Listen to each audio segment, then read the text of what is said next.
आइए स्टार्ट करते हैं। क्वेश्चन नंबर 4 कह रहा है what do you think why do you think the noble gases are place in a separate group. देखो बच्चों, मॉडर्न पीरियोडिक टेबल हम लोगों ने पढ़ रखी है, मॉडर्न पीरियोडिक टेबल, ठीक है ना।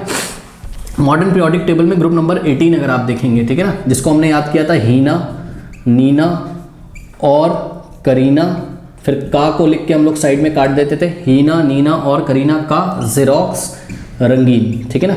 तो ये नोबल गैसेस हैं आपकी, जिसको ग्रुप नंबर 18 में रखा गया है। Helium, neon, organ, krypton, xenon, radon. देखो हीना, नीना और करीना, हीना, नीना और करीना, का को लिख के साइड में काट देंगे, जेरोक्स, रंगीन।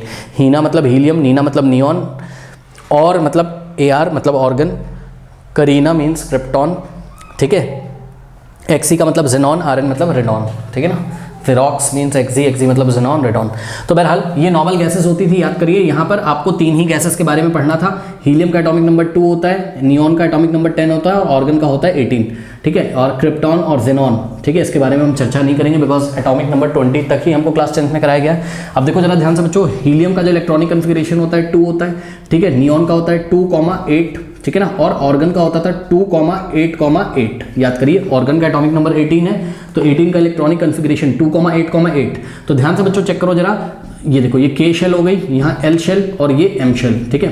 हीलियम के K शेल में 2 इलेक्ट्रॉन्स, नियॉन के K शेल में 2 इलेक्ट्रॉन्स, L शेल में 8 इलेक्ट्रॉन्स, ऑर्गन के K शेल में 2 इलेक्ट्रॉन्स, L शेल में 8 इलेक्ट्रॉन्स और M शेल में 8 इलेक्ट्रॉन्स। जरा ध्यान से चेक करिए, हमने क्लास में पढ़ा हुआ है किसी भी एलिमेंट का एटम स्टेबल होता है अगर उसका ड्यूप्लेट कंप्लीट होता है या उसका ऑक्टेट कंप्लीट होता है, ठीक है ना।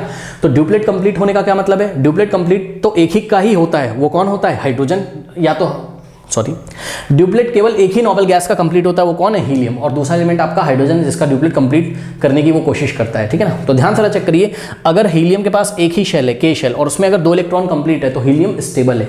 हीलियम का जब ड्यूप्लेट कंप्लीट होता है तो वो स्टेबल होता है, ठीक है ना। चेक करो, ये स्टेबल है। और बाकी सारे जो एलिमेंट्स हैं या जो भी नोबल गैसेस हैं, अगर उनका ऑक्टेट कंप्लीट हो जाता है तो वो स्टेबल मानी जाती हैं। तो ध्यान से चेक करो, नियॉन का ऑक्टेट कंप्लीट है, चेक करो, L शेल में 8 इलेक्ट्रॉन्स हैं, ऑर्गन के भी आउटर मोस्ट M शेल में 8 इलेक्ट्रॉन्स है। तो नियॉन और ऑर्गन का ऑक्टेट कंप्लीट है, हीलियम का ड्यूप्लेट कंप्लीट है। इस तरीके से अगर आप ध्यान से चेक करें तो हीलियम, नियॉन, ऑर्गन जो कि नोबल गैसेस आपको दिख रही हैं, ये कभी भी केमिकल रिएक्शन किसी से करेंगी ही नहीं, सही है ना। क्यों नहीं करेंगी सर केमिकल रिएक्शन? सोचो, कोई एलिमेंट का एटम क्यों केमिकल रिएक्शन करता है? अपना ऑक्टेट या तो ड्यूप्लेट कंप्लीट करने के लिए। केमिकल रिएक्शन में क्या होता है बताओ? इलेक्ट्रॉन का आदान प्रदान होता है, यानी कि कोई एलिमेंट का एटम या तो इलेक्ट्रॉन देता है या तो इलेक्ट्रॉन लेता है, और या तो इलेक्ट्रॉन शेयर करता है। क्या करने के लिए? स्टेबिलिटी गेन करने के लिए। स्टेबिलिटी कब आती है एटम के पास? जब उसका ड्यूप्लेट कंप्लीट हो या ऑक्टेट कंप्लीट हो। अब ध्यान से चेक करिए, नोबल गैसेस का तो ड्यूप्लेट और ऑक्टेट पहले से ही कंप्लीट है, तो नोबल गैसेस कभी भी किसी भी दूसरे एलिमेंट से केमिकल रिएक्शन नहीं शो करेंगी। क्यों? क्योंकि ना तो ये किसी को इलेक्ट्रॉन देंगी, ना तो किसी से इलेक्ट्रॉन लेंगी, ना तो किसी के साथ इलेक्ट्रॉन शेयर करेंगी, ठीक है। तो आप देख रहे हो कि जब नोबल गैसेस का बिल्कुल कैरेक्टरिस्टिक ही अलग है, इनकी विशेषता ही अलग है कि ये किसी से रिएक्ट नहीं करना चाहते हैं, तो इनको एक सेपरेट ग्रुप में रखना ही वाजिब होगा, ठीक है ना। यही क्वेश्चन इन्होंने हमसे पूछा था, why do you think the noble gases are placed in a separate group? तो reason is what? They are unreactive, ठीक है। इनर्ट भी बोल सकते हो आप इसको, या अनरिएक्टिव। ये इनर्ट गैसेस होती हैं या अनरिएक्टिव एलिमेंट्स हैं आप बोल सकते हो, ठीक है ना। इसलिए इनको सेपरेटली रखना बिल्कुल जायज है, ठीक है ना। क्यों?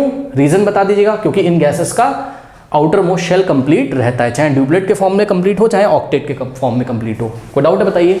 अब देखिए आंसर कैसे लिखना है एग्जाम में। The noble gases are placed in separate group because they are chemically very inert. ध्यान दें students, they are chemically very inert और अनरिएक्टिव। ये केमिकली बहुत ही इनर्ट, इनर्ट का मतलब होता है अक्रिय, अक्रिय, अक्रिय मतलब जो क्रिया ना करें, क्रिया ना करने का मतलब है जो केमिकल रिएक्शन ना करें, अनरिएक्टिव जो रिएक्ट ना करें।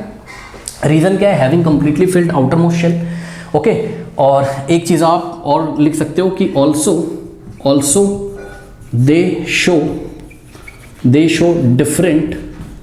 Different also they show different properties than other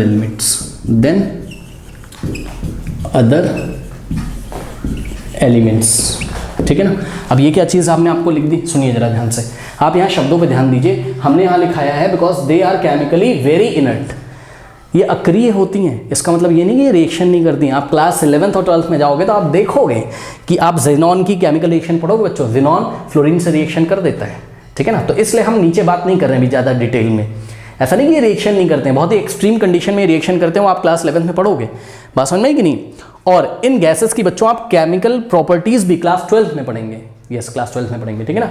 chemistry में क्लास 12 में इन गैसेस की आप केमिकल प्रॉपर्टीज पढ़ेंगे, और जो कि प्रॉपर्टीज दूसरे एलिमेंट्स है, जो पीरियोडिक टेबल में ग्रुप नंबर 18 को छोड़ के जो बाकी सारे एलिमेंट्स है ना, उनसे हट कर इनकी प्रॉपर्टीज होती हैं। इसीलिए हमने एक पॉइंट और लिखा दिया कि also they have different properties than other elements, इसलिए इनको सेपरेट ग्रुप में रखना वाजिब है, ठीक है ना। तो इस तरीके से आप इसका आंसर कर सकते हैं। ओके, कर लीजिए।